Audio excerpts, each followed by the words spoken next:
Alright, ladies and gentlemen, I'm here on the show. I'm here talking about now some wrestling news. I just want to get my news videos like I talk about most days. Because of the college football stuff, college football, and then the Dodgers game. Got all that. 3 college games to talk about, or 4 in the Dodgers game. We'll get my news videos over. Let's get into it here. So, first thing I'll talk about is Gable Steveson. He was removed from the WWE NXT roster. So, Gable Stevenson's future with WWE NXT is up in the air days after he withdrew from this month's Senior World Championships.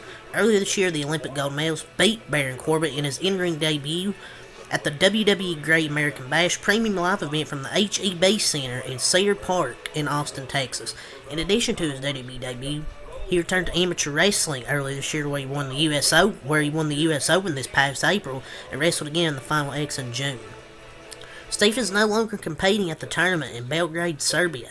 As heavyweight wrestler Mason Parris will replace Stevenson, it's unclear why Stevenson pulled out of the tournament.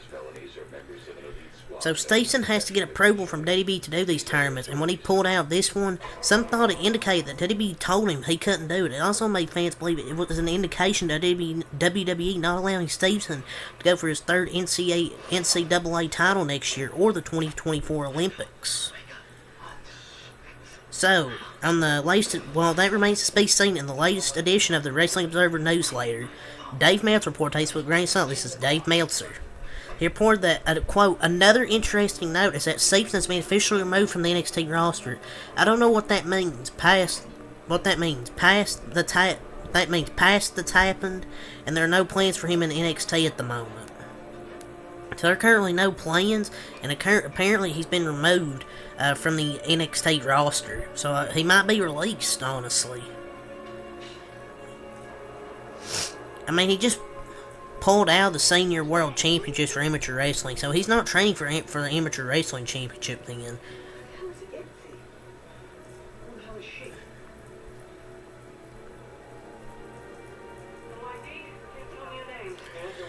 But I mean, pray for times like this. Don't want to see Gable Steveson wrestling. He's not even that good anyways.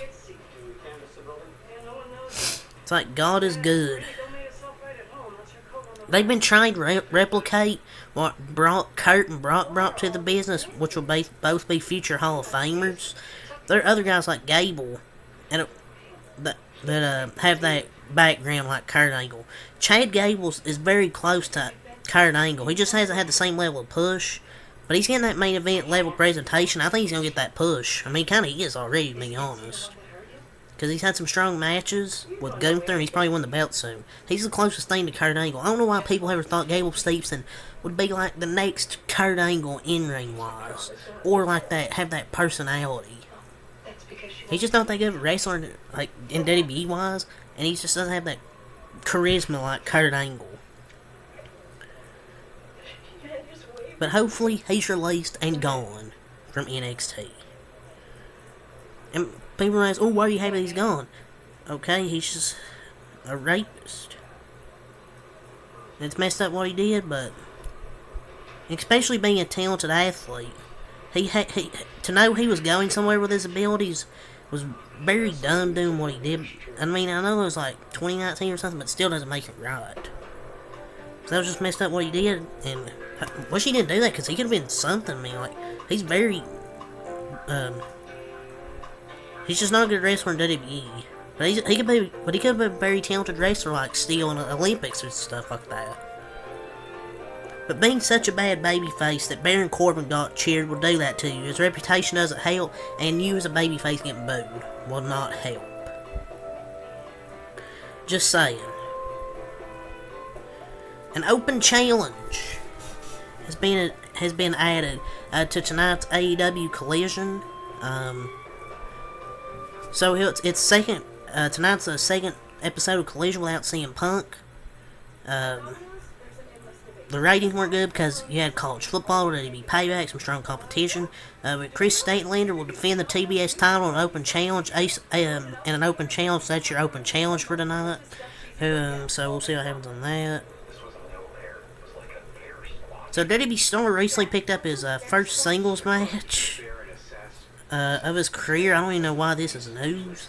But on NXT Level Up, Tavion Heights got his first win on NXT Level Up. Who even watches NXT Level Up? How's this news? We had some good news today. Don West, the late Don West, and Mike Tenay will be inducted into the Impact Hall of Fame. Probably one of the best commentary duos ever in wrestling. So, the late Don West and Mike Tenay will be inducted into the Hall of Fame. LA Knight, took a jab at Kevin Nash during WWE SmackDown. So basically, he took a jab at him and says, "How's that song of his go? I came to play, right? Now, if I was a complete moron, I'd say, let's look at that adjective. But I'm not a moron, so I'm going to say, let's look at that verb, play."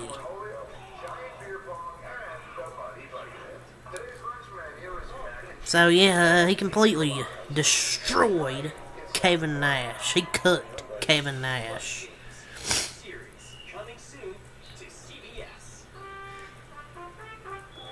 So LA Knight getting the recognition he deserves. An injured AEW star is nearing an in-ring return. So it looks like they're getting Red Velvet back, who's been with AEW since 2021. She's been out for a while. Her last match happened on February 1st on Dynamite, where Jade Cargill retained the TBS title over her. And Sean Ross Sapp noted Velvet is nearing an in-ring return soon. She's been injured and sidelined out of action. I believe she's pretty close to a return. So it looks like another AEW star that's been injured is coming back soon. So they're getting some people back from injury.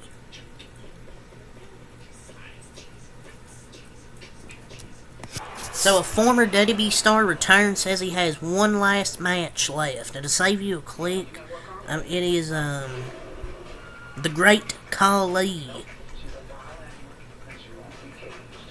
So WWE also brought in a former star as the Great Khali, who was there for a promo segment. He done a segment there, the WWE Superstar Spectacle in India. They said he has one more match left in him, as seen below. And he's one of WWE's biggest India stars in the company history. So, the former WWE World Heavyweight Champion was inducted into the WWE Hall of Fame in 2021 after departing the company in 2014. So maybe the Great Khali, he'll have one more match left in for his retirement. So, one more match. I wonder who his opponent will be. Maybe the almighty Omos. That'd be interesting. I would go over the star ratings from Dave Meltzer and the Wrestling Observer newsletter, but I don't really care, because it's Dave Meltzer's ratings, so...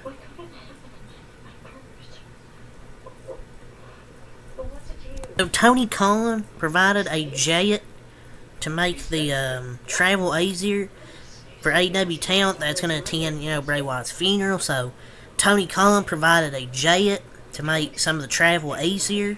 I think it's a classy move on Tony Khan's part. Okay, he's a nice person.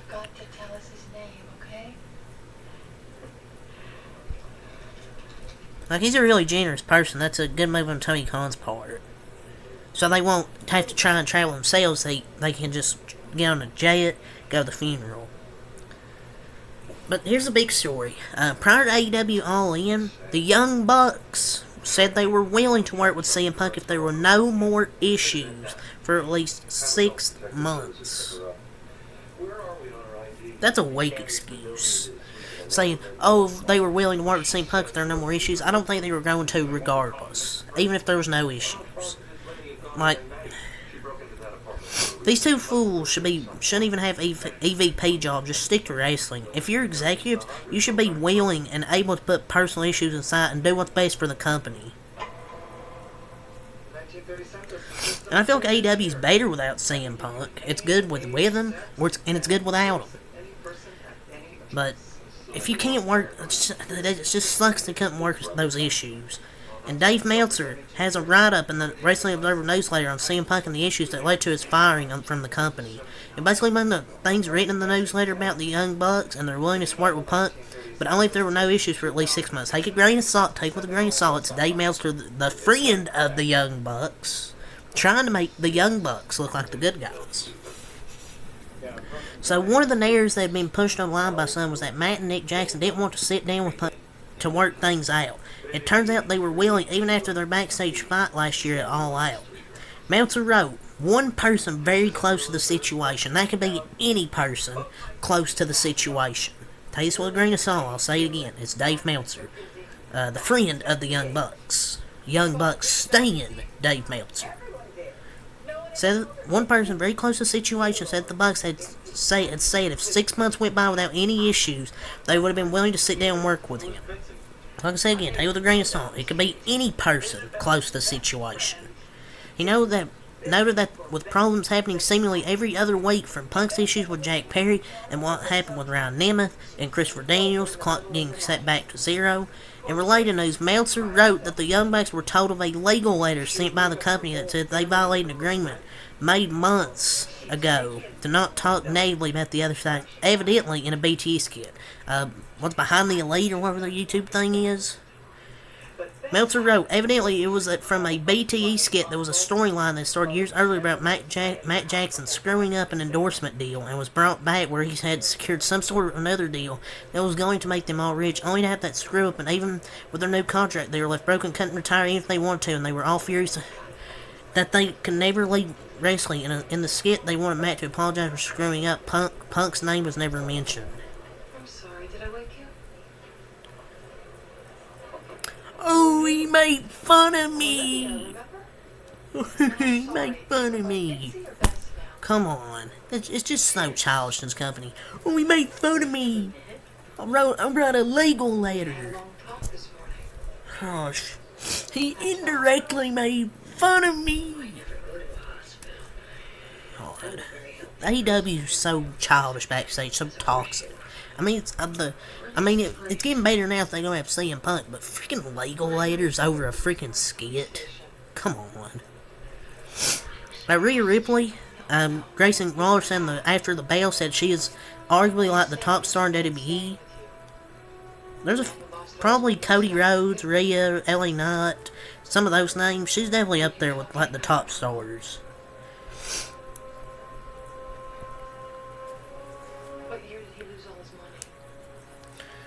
So, Drew McIntyre on WWE contract negotiations, he basically said, I don't plan to be anywhere else. Well, take this with a grain of salt, because what else is he supposed to say? Oh, I'm going to go to somewhere else. But I think he'll come back. I think WWE really waits to the end of the contracts to get a new negotiation or a new contract, so I think Drew McIntyre will get a new contract, because I don't see him leaving right now.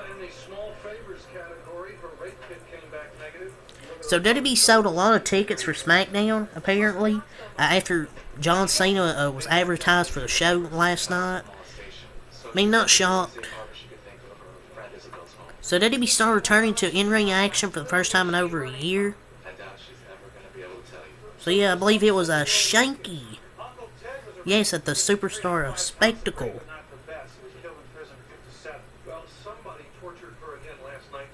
So yeah, and that's Shanky because it's in India. It was in India yesterday, so backstage news on AEW's locker room morale. So apparently the locker room morale has improved. Well, no shit. WWE's LA Knight is expected to get a mega push going forward. Yeah, give him a mega push and a new contract. Yeah. The yeah movement. They can't stop the yeah movement. So Zelina Vega would love to see CM Punk come back to WWE. I mean, I think he's going to come back. I just really had that feeling CM Punk's going to come back to WWE. Because, a lot of people that haven't left on good terms eventually come back. So I think it's going to happen. So she basically said she would love to see CM Punk come back. I think he's going to. I mean, if he loves professional pro wrestling, then he'll come back to WWE, and I would trust WWE management more to keep CM Punk on good behavior than AEW. Ace Steel was released by AEW. He was only in there because of CM Punk, so not really a shocker to me. So yeah, but it's all saved for the wrestling. So until next time, Live. Peace.